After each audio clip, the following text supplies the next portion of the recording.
Hello all, Bigg Boss live அப்டேட்டுக்கு போகலாம். இவளுக்கு வந்து எங்கே கொண்டு போய் வேணாலும் விட்டுருங்க, ஆனால் சோறு மட்டும் கொடுத்துருங்கப்பா. அந்த மாதிரி இருக்குது அரோராவோட செயல்பாடு. கவின் இருக்கார்ல, அவரோட மாஸ்க் படம் வந்து ரிலீஸ் ஆகுது. அதுக்கு வந்து ஹவுஸ்மேட்ஸ்க்கு வந்து ட்ரீட் வச்சிருக்காரு கவின். என்னெல்லாம் ஐட்டம் பாருங்க, மட்டன் பிரியாணி, கோலா உருண்டை, சிக்கன் கிரேவி, முட்டை, இந்த மாதிரி நிறைய ஐட்டம்ஸில் வந்து நான்வெஜ்ஜில் அமைச்சிருக்காங்க. ஆக்சுவலி வெஜ் அண்ட் நான்வெஜ் ரெண்டு சேர்த்து தான் அமைச்சிருக்காங்க. இருந்தாலும் நம்ம அரோரான்னு சொல்லிட்டு ஸ்பெஷலாக சொல்லணும் இல்லையா?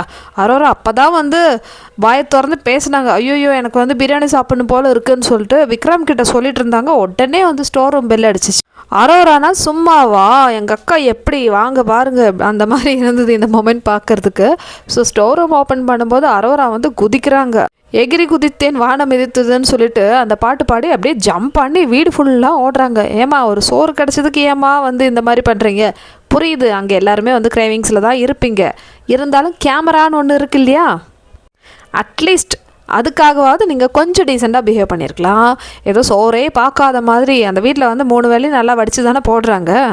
இதுதான் விஜய் சேதுபதியும் போன வாரம் வந்து சொன்னாங்க. உங்களுக்கு வந்து ஒரு பரிசு இருக்குன்னு சொல்லும்போது உடனே வந்து அரோரா வந்து ஆன்னு சொல்லிட்டு ஒரு மாதிரி எக்ஸைட்டிங்காக கத்த ஆரம்பிச்சிட்டாங்க. அதுக்கு வந்து அரோரா என்ன சொன்ன உங்ககிட்ட, அந்த மாதிரி வந்து விஜிஎஸ் வந்து கேட்டிருப்பாரு. நான்வெஜ் விடுங்கப்பா, பாவம் வெஜிடேரியன்ஸ்க்கு கிடைச்சது பாருங்க. காலிஃப்ளவர் ஃப்ரை, நூடுல்ஸு, புலாவ், அந்த மாதிரி வந்து ரொம்ப சாதாரணமாக கிடச்சிருக்கு. பாவம் அவங்களே வந்து பொறுமையாக சாப்பிட்றாங்க. ஸோ பாரு, அமித் தான் வந்து வெஜிடேரியன், கூட சாப்பிட்றையும் சேர்ந்துருக்காங்க. லைவ்ல இவங்கள தான் காமிக்கிறாங்க. யாருன்னா அரோராவை தான் வந்து சாப்பிட்றது. ஐயோயோ எவ்வளோ ஒரு எக்ஸைட்மெண்ட் பாருங்களேன். இதில் வேற நம்ம கமர் வந்து செல்லமா சாப்பிடுன்னு சொல்லிட்டு அவர் தட்டில் இருந்து வேற எடுத்து போடுறாரு. இது எங்கே போய் முடியுமோ தெரியல. அது எப்படிப்பா இவளுக்கு மட்டும் எல்லாமே கிடைக்குது? கேக்காக இருந்தாலும் அவளுக்கு தான் கிடைக்குது, பிரியாணியாக இருந்தாலும் அவங்களுக்கு தான் கிடைக்குது.